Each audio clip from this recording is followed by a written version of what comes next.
So I've decided to make a CD, a journal of my life 3 months before my girlfriend broke up with me and 4 months afterwards, and just watched the difference in my writing and what I was feeling, and 7 months of changing attitudes, I guess you could call it, and it's very interesting. I'm not the same now, but it's going to be, this is a funny little CD to enjoy.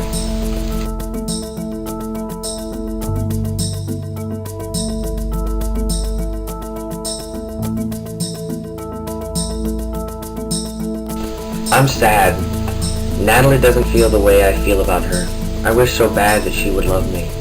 But how could she love someone who is so needy? I've been alone at college, and now I've pushed my aloneness onto her.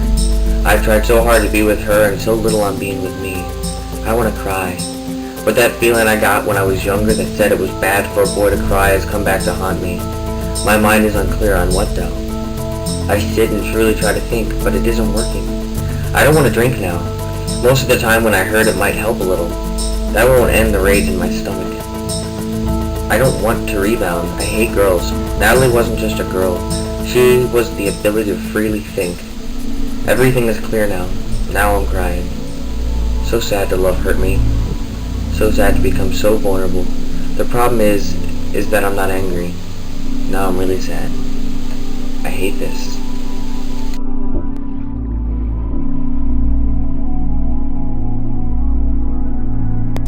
Utopia. A challenge for that moment. It is clear to see the fruit. The tree is light and ready for eating. The trick that came was the bubble, knowing nothing they popped it to see if they knew I saw them eating the fruit. It's gone, no more, let's have no more. I'm not hungry or thirsty, let's go.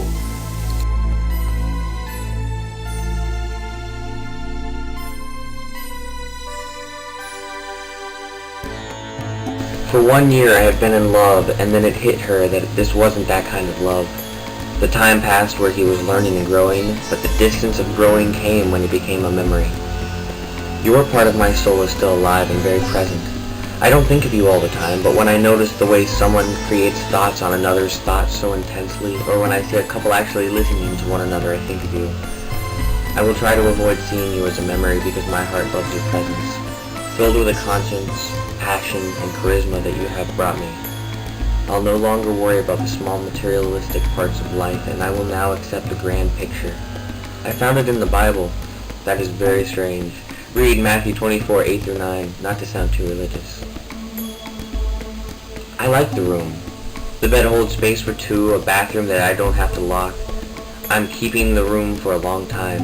It can be comfy or boring sometimes, but overall it is my room. I love the room I live in. I will always feel inadequate to a woman's needs for the fact that I am merely a man, when in fact I am farthest from a man that any man will ever be. I understand more about you than any man will, but I was the last man you gave the chance to, and I failed. I'm sorry for the mistakes. Hindsight never fails.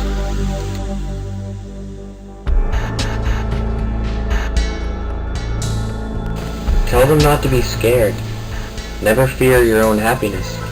You walk down the road and decide you will let the road take your life into its flat, paved path. When this happens, the clear path becomes cracked in a manner that can't be treated. So far, I've understood this feeling that I need this space to accept my faults and grow with what I do have. I'm ashamed of following my heart. The crazy bastard jumped out at a girl and pushed my body to follow. Jack is so fucking quick. Let's romance the night away. Taken from all the feelings of guilt that the society put on her, she made the decision to trust her mind. In this, her life slowly slid from dreams to reality. Our mind controls our reality and our heart controls our dreams.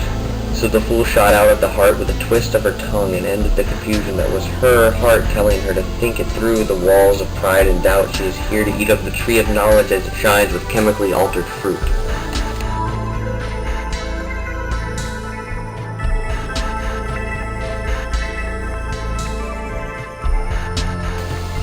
I'm so horny. I'm fucked up. The sounds appear when the door closes. I fuck the sounds. I drool and come to the sound, moving slowly away before the footsteps hit the floor. I've came to two decisions in a matter of one night. Crazy to believe I'm in love and not happy with my feelings. Tailored in this stitch this enormous shirt, I lay low and move toward the hatred that pulsates in my fucking hand. I can't stand the vulgarity of a mouth that lies to its ears. Mourn, challenge me, and I will fight to love I thought I once had. Movie. Hate the excitement they falsely provoke to others. Sacred long-term commitment that diluted my perception for years. Push me onto a mountain and I will stay strong to the point.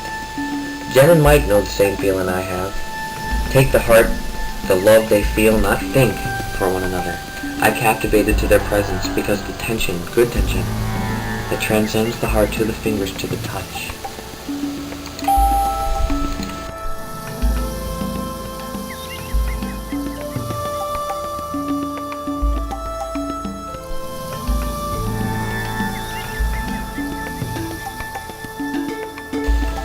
The clouds shift over my life once again.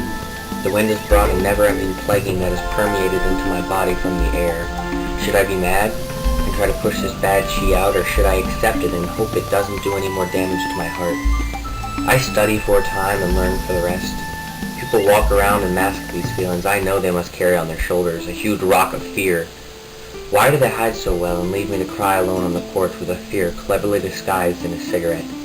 More important of the two frames, I want to be happy. But damn it, I won't unless I pass these incredible walls with A's or B's. I'm learning I can't show it on paper. The paper just shuts me down and causes my loose ends to take over and answer the questions with a shaky retort. Caught on the bridge and wanting to jump because laying on each side are two enemies, money and love. Both have been a part of the corrupt plan to send me to everlasting Hades.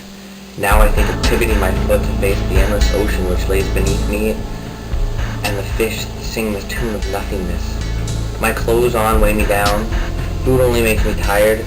God will be my raft on this sea without the consent of my family and friends. Escaping, however, means those enemies will tackle the next person who is lost on the bridge, and I'm a good person, so I climb back up the bridge to fight it again. Can I succeed, or will I pay monthly payments to the enemy on the left? Or will I succeed and pay the enemy on the right with pieces of my heart? Confusion sets in as I cloud up my head with marijuana, and no decision can be made with the alcohol fucking my judgment. Will I become pregnant with a new foreign thought of becoming nothing important to the world, or will I have that abortion and forget it ever existed? Now it is becoming clear that I must push aside both, and struggle to wait for that Huey helicopter to lift me up from a bridge that corrupts everyone's lives. No man, no woman can connect with me because the weight might cause the rescuers to sink as well in a death of losing oxygen. I'm ready to be taken just to stay the fuck away while I pray and move closer to the harness on my own. Stay the fuck away. Fuck you. I mean, I love you. You bitter picklehead. The show must go on. I'm ready. So move on.